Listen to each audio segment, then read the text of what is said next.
Yoshi katta otaxonlarni top 5 ta muammosiga yechim aytaman.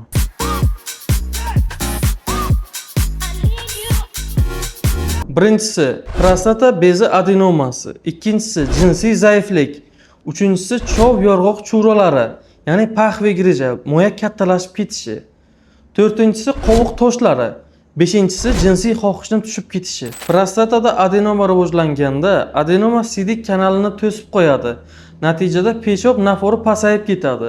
Tez-tez hojatga chiqish, peshobdan so'ng qolib ketish hissiyoti, tomchilash, ayrim holatlarda umuman siyomaslik holati, o'tkir siydik tutilishi, ya'ni bir kunlab hattoki bobo siyomay qolishlari mumkin. Bizda prostata bezi adenomasiga 4 ta yechim bor. Birinchisi ochiq usulda operatsiya. Bunda qovuq orqali bir lahzali adenoektomiya operatsiyasi bajariladi. Kesma kindigdan pastga 10-12 cm atrofida bo'ladi. Ikkinchisi tur lazeri yordamida operatsiya. Bunda hech qayeri kesilmaydi. Tabiiy teshiklar orqali endoskopik usulda kirib borilib, adenoma bartaraf qilinadi. Ikkinchisi Holep lazeri. Holep lazeri orqali ham hech qayeri kesilmaydi. Tabiiy teshik uretra siydik kanali orqali kirib borilib, adenoma to'liq olib chiqiladi. Uchinchisi eng zamonaviy, eng zo'r usul bu Milep lazeri. Milep lazerda ham hech qayer kesilmaydi, siydik kanal orqali kirib borib, adenoma olib chiqadi. Endi kamchiliklari, nima farqi bor bu lazerlardan degan savolga, tur lazeridan so'ng qaytalanish ehtimoli bo'lishi mumkin. Holepdan so'ng qaytalanmaydi, lekin siydik kanalda torayma, struktura bo'lishi mumkin. Sababi Holep lazerining diametri ancha qalin. Milep lazeri eng maqbul chora. Sababi lazer diametri juda ingichka, ya'ni siydik kanalda kirib adenomani olib chiqishda struktura berish foizi juda ham past. Qisqa xulosa, agar Holep, Milep lazerlari va ochiq usulda qildirsangiz adenoma qaytalanmaydi, tur operatsiyasi qildirsangiz qaytalanishi mumkin. Ikkinchi eng asosiy muammo bu jinsiy zaiflik. Ko'pchilik otaxonlarning xotini yosh yoki xotini jinsiy aloqaga chanqoq bo'ladi. Otaxonlarda esa jinsiy zaiflik, ya'ni jinsiy holat yetarlicha tarang turmaydi yoki umuman turmaydi. Bunaqa holatlarda qandli diabeti, yurak qon tomir yetishmovchiligi, kuchli stress, travmalar va prostatasini o'ldirgan otaxonlarda jinsiy zaiflik, ya'ni olat yetarlicha turmasligi bilan bog'liq muammo bo'ladi. Buni 100% davolasa bo'ladi. Unga yechim protez qo'yish. Penil protez qo'yishda jinsiy olat kesib tashalmaydi. Jinsiy olat ichiga maxsus protez o'rnatiladi.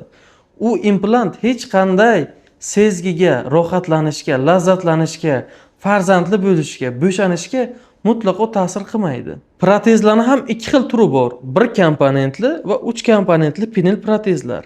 Bir komponentli protezda bitta yomon tomoni bor. Jinsiy olat doim tikka holatda bo'ladi.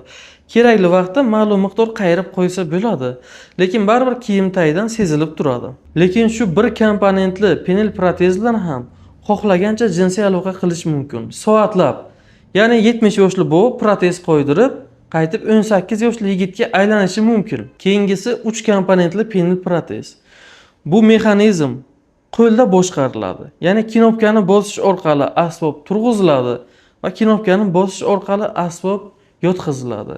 Ya'ni xohlagan payt turg'izib, xohlagan payt uxlatsa bo'ladi. Bu tabiiylik bilan 90% atrofida juda yaqin yuradigan, ko'pchilik tanlaydigan 3 komponentli variant. Yomon tomoni, bir komponentli protezga nisbatan 3 komponentli protez narxi qimmat. Lekin bir komponentli protez ham, 3 komponentli protez ham erkak kishini yoshartiradi.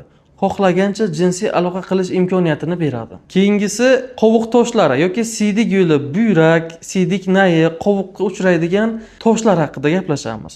Bu toshlarni hozir hech qanday kesmalarsiz tabiiy teshiklar orqali kirib borib, lazer bilan maydalab 100% toshdan xalos qilyapmiz. Yosh katta otaxonlarning mo'yagi juda kattalashib ketadi, juda ko'pchiligini.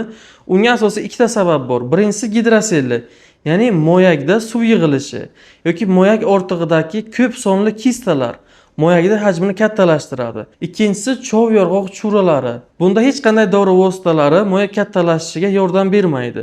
Chov yorg'oq churalari bo'ladigan bo'lsa, chura bartaraf qilinib, o'rniga setka qo'yiladi. Setka qo'yilgandan so'ng bir umrga ushbu grijadan bemor xalos bo'ladi. Ikkinchi, agar gidroselli mo'yak ortig'ida kistalar bo'ladigan bo'lsa, bunda operativ usul, Ya'ni ikkita moyakni birlashgan chizig'idan kirib borib, hech qanday kesmalarsiz rafe liniyasi orqali moyak ichidagi hosilalar to'liq bartaraf qilinadi. Keyingisi yosh kattalarda jinsiy xohish pasayadi. Uni ikkita yechimi bor. Yo PT141 peptidi olish kerak yoki testosteron preparati olish kerak. Erkak kishi yosh kattalashgandan keyin testosteron miqdori pasayadi.